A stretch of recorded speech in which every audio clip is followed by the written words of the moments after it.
அனைவருக்கும் வணக்கம். முக்கியமான நியூஸை வரிசையாக பார்க்க போகிறோம். சேனலுக்குள்ளே வந்தவங்க லைக் அண்ட் சப்ஸ்கிரைப் பண்ணிடுங்க. மறக்காமல் உங்களோட கமெண்ட்டில் சொல்லிடுங்க. வீடியோவை ஒரு 4 பேருக்கு ஷேர் பண்ணி விட்டுருங்க. நேற்றுலேருந்து பார்த்தீங்கன்னா புது உருட்டாக ஆரம்பிச்சிருக்காங்க நம்மளுடைய நியூஸ் சேனல்ஸ் பூராமே. என்னென்னா திமுகவும் அதிமுகவும் சேரப்போகுது அப்படின்ற ஒரு மிகப்பெரிய பொலிட்டிக்கல் பாம் ஒன்று தூக்கி போட்டிருக்காங்க. இதுக்கு செவி சாய்க்கிற விதமாக இது இப்போ திமுக அதிமுக சேரப்போகுது அப்படின்னா யாருமே நம்ப மாட்டாங்க. அவங்களா சேருவாங்க, இது என்னப்பா நியாயம் அப்படின்ற மாதிரி கடந்து போயிடுவாங்க. ஆனால் இதுக்கு ஒரு பிள்ளையார் சொல்லி போட்டு வச்சவர் பார்த்தீங்கன்னா இப்போ தமிழக ஆளுநர் அப்படின்றவர் நம்மளுடைய பொறுப்பு ஆளுநராக இருக்கிற அதாவது அர்லேக்கர் அவர்கள் இன்னைக்கு கேரளாவுடைய ஆளுநராக இருந்துக்கிட்டு தமிழ்நாட்டிலே பொறுப்பு ஆளுநராக இப்போ தேர்தல் டயத்தில் அவரை மாற்றிருக்காங்க. இவர் தான் இந்த ஒரு பொலிட்டிக்கல் பாமை மேலும் கொளுத்தி விட்டுருக்கார் அப்படின்னு சொல்லணும். வரிசையாக ஒன்றொன்னா டீட்டெயில்டாக சொல்கிறேன், கேட்டுக்கங்க. முதல்ல திமுக அதிமுக இணையுமா அப்படின்றது மிகப்பெரிய கேள்வி. அவங்க எப்படினாலும் எதை சாப்பிடக்கூடாதோ அதெல்லாம் சாப்பிடுவாங்களா அப்படின்றதெல்லாம் என்னதான் ஒரு பக்கம் இருந்தாலும் பெட்டிக்கு அங்கே பலம் இருக்குல்லப்பா அப்படின்னு சொல்கிற மாதிரி சில பேர் இருப்பாங்க. ஆனால் இன்னைக்கு அதிமுகவில் இருக்கிற சில எம்ஜிஆருடைய விசுவாசிகள் இன்னைக்கு திமுகவுக்கு போய் சேருவாங்களா அப்படின்னு கேட்டிங்கன்னா மிகப்பெரிய கேள்வி. திமுகவில் இருக்கிற கலைஞர் அவர்களுடைய விசுவாசிகள் மறுபடியும் இங்கே சேருவாங்களான்னு கேட்டிங்கனாலும் அதுக்கும் பெரிய ஒரு கேள்விக்குறி. இது ரெண்டு ஒரு பக்கம் இருக்கட்டும். இன்னைக்கு நாங்கள் தமிழக வெற்றி கழக ஆட்சி வரக்கூடாதுன்னு எதிர்க்கிறதுக்காக நாங்கள் என்ன வேணாலும் பண்ணுவோம். ரைட்டு, நீங்கள் என்ன வேணாலும் பண்ணுவீங்க. அப்போ திமுக அதிமுக சேரும்போது யார் முதலமைச்சராக வருவீங்க? திமுகலேருந்து எடப்பாடி அவர், அதாவது உதயநிதி ஸ்டாலின் அவர்கள் தான் 2ஆம் கட்ட தலைவர்களில் இப்போதைக்கு பெரிய ஆள். அவர் அனுப்புவீங்களா?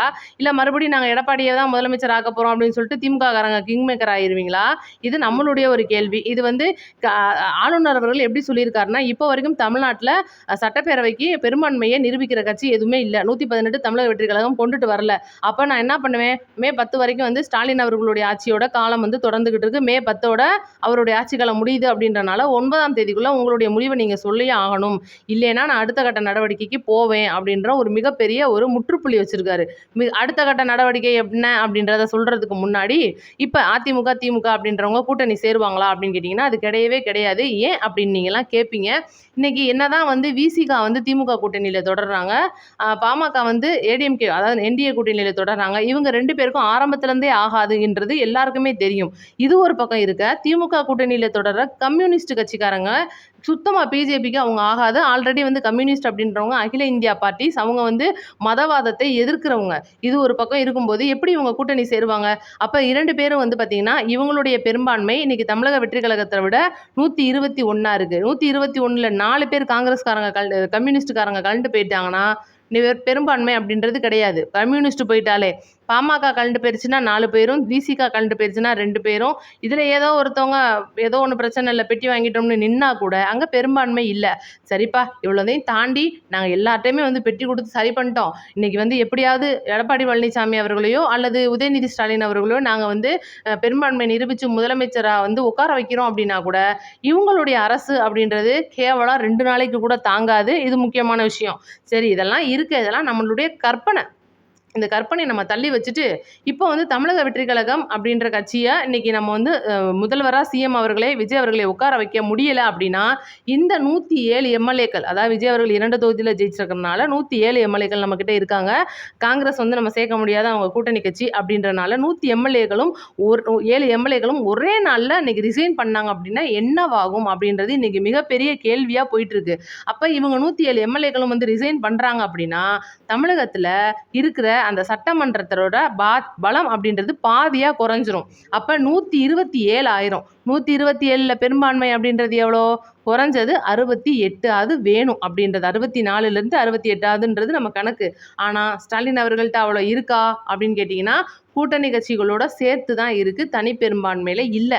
சரி, ரைட்டு, எப்படியோ அவங்க ஒரு பக்கம் மேட்ச் பண்ணி கூட்டணியோட அமைச்சு யாரை சிஎம்மாக உட்கார வைக்கிறோம் அப்படின்னாலும் இந்த ஆட்சி ஒரே நாளில் கவிழ்ந்து விடும் அப்படின்றது மிகப்பெரிய ஒரு கருத்து. ஏன் அப்படின்னா இன்னைக்கு மு.க. ஸ்டாலின் அவர்கள் அவருடைய எம்எல்ஏகளோட கூட்டமும், ஐயா எடப்பாடி பழனிசாமி அவர்கள் புதுச்சேரியில் அவர்களுடைய எம்எல்ஏவோட கூட்டத்தும் நடத்தி முடிச்சிருக்காங்க. ஆனால் நடத்தி முடிக்கும் போது பார்த்தீங்கன்னா இந்த எம்எல்ஏக்களை ஜெயில் கைதிகளை விட கேவலமான சூழ்நிலையில் வச்சுருக்காங்க. என்னன்னா மாற்றுக் கட்சிகள்லேருந்து கால் வரும், யாரும் பேசிடாதீங்க, தமிழக வெற்றி கழகத்துலேருந்து கூப்பிடுவாங்க, யாரும் போயிடாதீங்க.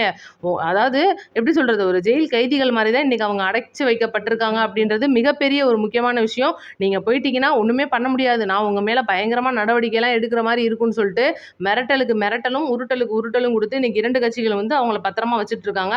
ஆனால் கூட இந்த ஒரு சூழ்நிலையில் பார்த்தீங்கன்னா மார்க்சிஸ்ட் கம்யூனிஸ்ட் மற்றும் இந்திய கம்யூனிஸ்ட் மற்றும் விசிகா இவங்க 3 பேரும் சேர்ந்து என்ன முடிவு எடுத்திருக்காங்கன்னா தமிழகத்தில் பிஜேபி அப்படின்ற மதவாத கட்சி உள்ளே வரக்கூடாது அப்படின்றதுக்காக நாங்கள் 3 பேரும், அதாவது 3 கட்சிகளும் சேர்ந்து மிகப்பெரிய ஆலோசனையில் ஈடுபட போகிறோம்.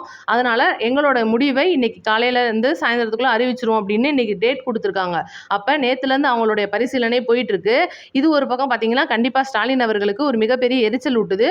ஆனால் கூட அவர் வந்து எம்எல்ஏ கூட்டத்தில் என்ன சொல்லியிருக்காருன்னா, அதாவது அவங்களுடைய கட்சி எம்எல்ஏ கூட்டத்தில் எல்லாரும் கட்சி என்ன முடிவு எடுக்குதோ அதுக்கு ஒத்துழைக்கணும் அப்படின்ற ஒரு மிகப்பெரிய ஒரு பேச்சுவார்த்தை அப்படின்றது போயிருக்கு. அப்போ கட்சி என்ன முடிவெடுக்கும் அப்படின்னு நீங்கள் யோசிச்சு பார்க்கையில பார்த்தீங்கன்னா, கட்சிக்கு இப்போதைக்கு பெரிய தலைவராக இருக்கிறவர் யார்? அவங்களோட சைட்ல இருந்து அவர்களுடைய குடும்ப வாரிசான உதயநிதி ஸ்டாலின் அவர்களை எதிர்க்கட்சி தலைவராக மாற்றி நிப்பாட்டுறது மட்டும்தான் அவங்களுடைய வேலை. வேற எந்த வேலையும் அவங்களால ஒன்றுமே பண்ண முடியாது. இதெல்லாம் மீறி நான் வந்து எங்களுடைய ஆட்சி கொடுக்கறதுக்காக, தமிழக வெற்றி கழக ஆட்சியை வந்து ஒடுக்குறதுக்காக நாங்கள் என்ன வேணாலும் பண்ணுவோம், எங்களுக்கு வந்து மோடி அவர்களுடைய சப்போர்ட் இருக்குன்னு சொல்லிட்டு இன்னைக்கு ஆளுநர் அவர்கள் பிரஸ் மீட்ல பகிரங்கமாக சொல்றாரு. இன்னைக்கு விஜய் அவர்களால் பெரும்பான்மை நிரூபிக்க முடியல அப்படின்னா அதிமுக திமுகவும் இணைஞ்சு வந்தாங்கன்னா நான் கண்டிப்பாக பதவி பிரமாணம் செஞ்சு வைப்பேன் அப்படின்றாரு. அப்போ இது எங்கனக்குள்ள வந்து எப்படி வந்து சுத்திக்கிட்டு நிற்கிது அப்படின்னு பார்த்தீங்கன்னா, இதுதான் வந்து ஐயா பெரிய டெல்லி அவர்களுடைய ஒரு மிகப்பெரிய சித்து விளையாட்டு அப்படின்னு நம்ம சொல்லலாம். இன்னைக்கு ஆளுநர் அவர்கள் கேரளா போகிறாரு, நாளைக்கு கேரளா போகிறாரு. ஏன்னா அங்கேயும் வந்து இப்போ அரசு வந்து பார்த்தீங்கன்னா மாறி இருக்கு. காங்கிரஸ் வந்து ஆட்சிக்கு வந்திருக்காங்க. அவங்களுக்கு பதவி பிரமாணம் செஞ்சு வைக்கிற வேலை அப்படின்றது இருக்கு. அப்போ தமிழக அரசில் கிடப்பில் போட்டுருவாங்களா, இல்லை தமிழக வெற்றி கழக 107 எம்எல்ஏக்களும் வந்து ராஜினாமா பண்ணினதுக்கு அப்புறமா தமிழகத்தில் குடியரசு ஆட்சி வந்துருமா அப்படின்றதெல்லாம் நீங்கள் நினைக்கவே வேணாம். தலைவர் அவர்கள் சிறப்பாக செயல்பட்டுக்கிட்டு இருக்காரு. இன்னைக்கு பார்த்தீங்கன்னா திமுக மற்றும் அதிமுக எம்எல்ஏக்கள் என்னதான் சிறைப்பட்டு கிடந்தாலும் நாளைக்கு விஜய் அவர்கள் கோர்ட்டுக்கு போயிட்டு பசவராஜ் பொம்மை அப்படின்ற கர்நாடக முதல்வரோட ஒரு சட்ட நடவடிக்கையை முன்னெடுத்துட்டு வந்து முன்னுதாரணமாக வச்சு அவங்க வந்து எங்களுடைய அந்த நீங்கள் வந்து பதவி பிரமாணத்தை மட்டும் பண்ணி வைங்க, நாங்கள் சட்டப்பேரவையில் எங்களுடைய பலத்தை நிரூபிச்சுக்கிறோம், அதுக்கு நீங்கள் டைம் கொடுக்கணும்னு சொல்லிட்டு பதவி பிரமாணத்தை வாங்கின கையோட இந்த ஒரு எம்எல்ஏக்களுக்கெல்லாம் கண்டிப்பாக திறந்து விட்டு தான் ஆகணும். அப்போ வந்து அவங்கள அடைக்க முடியாது. திமுகவும் சரி அதிமுகவும் சரி அடைக்க முடியாது. ஏன் அப்படின்னா செங்கோட்டையன் அவர்கள் பார்த்தீங்கன்னா அதிமுகவில் இருக்கிற பல எம்எல்ஏக்களோட இன்னமும் கூட நெருங்கி பேசிட்டு இருக்காரு. எத்தனையோ நல்ல எம்எல்ஏக்களும் வந்து மக்களுக்கு நல்லது செய்யணும்னு நினைக்கிற எம்எல்ஏக்கள் எத்தனையோ பேர் கட்சிக்குள்ள இன்னும் இருக்காங்க. அதனால அவங்களும் வந்து இன்னைக்கு தமிழக வெற்றி கழகத்துக்கு ஒரு ஆதரவா பேசுறதுக்காக வாய்ப்பு இருக்கு அப்படின்றது. இன்னைக்கு ஆளுநர் வந்து பதவி பிரமாணம் செய்து வைக்கிறது மட்டும்தான் அவருடைய வேலை, நீங்க பெரும்பான்மை கேட்கறதுக்கு உங்களுக்கு வேலை கிடையாது அப்படின்றத இன்னைக்கு ஒட்டுமொத்த சட்ட வல்லுநர்கள், மாற்றுக் கட்சியில இருக்கிறவங்க, ஒட்டுமொத்த சினிமா பிரபலங்கள், அரசியல் விமர்சகர்கள், பத்திரிகையாளர்கள், மாற்று கட்சியில இருக்கிற கட்சி தலைவர்கள் எல்லாருமே வந்து இந்த ஆளுநர் அவர்களை வசைபாடிக்கிட்டு இருக்காங்க அப்படின்றது தான் உண்மை. ஏன்னா இன்னைக்கு ஆளுநர் ரவி அவர்கள் இருந்திருந்தா கூட இந்த பிரச்சனை எவ்வளவு தூரம் போயிருக்காது. அவரோட வேலை என்ன, பெரும்பான்மை நீ நிரூபிக்காம போ, இந்தா வா ஜெயிச்சிட்டியா, உன்ட்ட வந்து வேற எந்த கட்சியும் ஆட்சி கோரலையா, நீ வந்து பதவி ஏத்துக்க, நான் உன்ட்ட 3 நாள் கழிச்சு கேட்பேன், நீ இப்போ சட்டப்பேரவையில் உனக்கு கை தூக்கல 118 பேர் அப்படின்னா அன்னைக்கு சாயந்தரமே நீ ராஜினாமா பண்ணிட்டு போயிடணும் அப்படின்றது. இப்போ பார்த்தீங்கன்னா தேவையில்லாம விஜய் அவர்களுக்கு கொடுக்கப்பட்ட அந்த கான்வே பாதுகாப்பை மறுபடியும் தூக்கிட்டு போய் ஸ்டாலின் அவர்கள்ட்ட கொடுத்ததுனால தான் இந்த ஒரு நியூஸ் சேனல்கள் உருட்டுறதுக்கு மிகப்பெரிய விஷயமா அமைஞ்சு போச்சு. அதனால மக்களே, நீங்க யாருமே வந்து பயப்பட தேவையில்லை. 9ஆம் தேதிக்குள்ள விஜய் அவர்கள் பதவி ஏற்கிறார். இது வந்து எதுவுமே தடுக்க முடியாத ஒரு உண்மை. எப்படி காட்டாற்று வெள்ளத்தை அணை போட்டு தடுக்க முடியாதோ அதே போல தமிழக வெற்றி கழக தலைவர் விஜய் அவர்கள் முதல்வர் அரியணையில் ஏறி உட்கார்றத தடுக்கவும் முடியாது, தடுக்கக்கூடிய காரியமும் அது கிடையாது. ஒட்டுமொத்தமாக திமுக மற்றும் அதிமுகல இருந்து பல மறைமுக எம்எல்ஏக்களை பேசிட்டு இருக்காங்க. நீங்க பெரும்பான்மைக்கு கை மட்டும் தூக்குனா போதும், நீங்க கட்சியில ராஜினாமா பண்ணிட்டு மறுபடியும் அதே தொகுதியில நீங்க நின்று விசில் சின்னத்தில் நின்று நீங்க ஜெயிச்சுக்கலாம், எங்களுடைய கட்சி உங்களுக்கு முழு ஆதரவை தரும் அப்படின்ற ஒரு பேச்சுவார்த்தையை பயங்கரமாக போயிட்டு இருக்கு அப்படின்றது கண்டிப்பாக உண்மை. இதை ஏன் நான் தமிழக வெற்றி கழக தொண்டர்களுக்கு சொல்கிறேன் அப்படின்னா, நீங்கள்லாம் கண்டிப்பாக துவண்டு போயிருப்பீங்க. இந்த நியூஸ்காரங்க கண்டிப்பாக அவங்களோட மனசை கெடுத்திருப்பாங்க.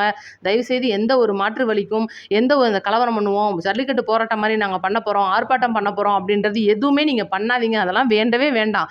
நம்ம அகிம்சை முறையில் போராடுவோம். பொறுமை கடலிலும் பெரிது அப்படின்றது இன்னைக்கு தலைவரை பார்த்து நீங்கள்லாம் யோசிச்சு பாருங்க. இன்னைக்கு மீண்டும் ஒரு தேர்தலை வச்சு இந்த தேர்தலில் இவிஎம் மிஷினில் பிஜேபி வந்து உட்காந்து அதில் ஆல்ரெடி அவங்களுக்கான ஓட்டை போட்டு வச்சு இன்னைக்கு ஒட்டுமொத்தமாக தமிழ்நாட்டை நக்கிட்டு போகிறதுக்கு அது நம்ம விடவே கூடாது. நம்மளுக்கு அது தேவையும் கிடையாது, தலைவர் விடவும் மாட்டார்.